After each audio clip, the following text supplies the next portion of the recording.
माता की जय। हम लोग आदरणीय बृजमोहन अग्रवाल जी के ऑफिस में हैं, चुनाव चल रहा है। हमारे साथ में बहुत सारी हस्तियां हैं। बजाज जी हमारे साथ में, क्या कहेंगे बजाज जी?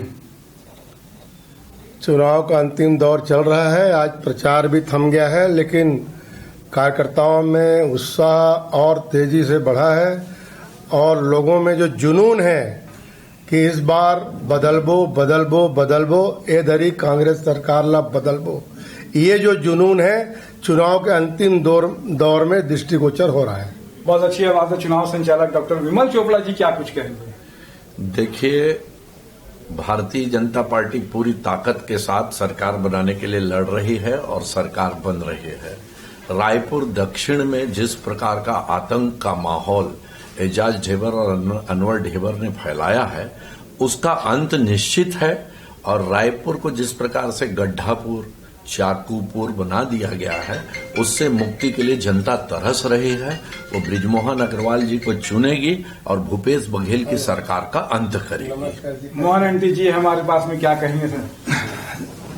वैसे भी रायपुर अभी पूरा खोदापुर हो चुका है और इस रायपुर दक्षिण विधानसभा में हमारे आदरणीय भैया बृजमोहन अग्रवाल लगातार 8वीं बार चुनाव जीतने जा रहे हैं और यहाँ की जनता का प्यार है और उनका सम्मान है कि उन्होंने बृजमोहन जी को लगातार 8वीं बार इस चुनाव जीतने के लिए अग्रसर हो रहे हैं। और भारतीय जनता पार्टी के सभी छोटे से छोटे कार्यकर्ता में अभी इतना ज्यादा जुनून और उत्साह है कि इस बार और बड़ी ज्यादा लीड से आदरणीय बृजमोहन जी अग्रवाल को विजयी बनाएंगे।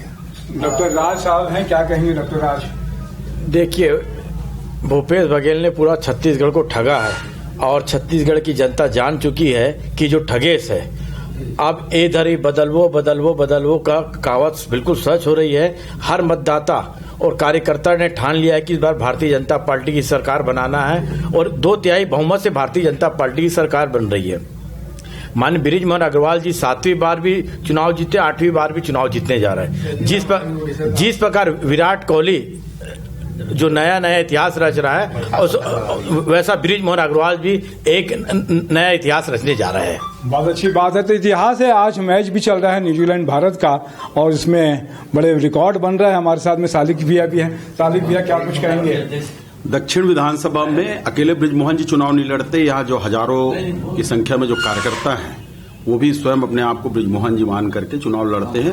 और इस बार तो जो पिछले समय 17,000 की लीड थी, निश्चित रूप से इस समय 40 से 50,000 के प्रचंड मतों से हम जीत हासिल करेंगे और प्रदेश में सरकार बनाएंगे। मैंने पहले भी कहा है कि अगर राजनीति सीखना है तो बृजमोहन अग्रवाल जी से सीखना चाहिए। मैंने एक किताब भी सोची थी कि उनके ऊपर मैं लिखूं कि वो किताब राजनीति के नए जो लड़के आते हैं, जो राजनीति में कदम रखते हैं, उनको सीखना चाहिए। सभी लोगों के साथ में एक ऐसा दरवाजा है बृजमोहन अग्रवाल, जिसमें सारे लोगों की मुरादें पूरी होती है, मनोकामनाएं जितना भी है। औघड़ दानी है, महामंडलेश्वर की उपाधि से विभूषित है और एक भविष्यवाणी भी है नागा साधु की, जिसने मेरे यहाँ से कहा था कि आगामी जो मुख्यमंत्री होंगे वो बृजमोहन अग्रवाल जी होंगे। क्या होगा क्या नहीं होगा, 3 तारीख और किसके भाग्य में क्या लिखा है वो तो 3 तारीख ही पता चलेगा। मैं तपेश जैन, नरेंद्र ठाकुर के साथ में, जय जोहार, जय छत्तीसगढ़।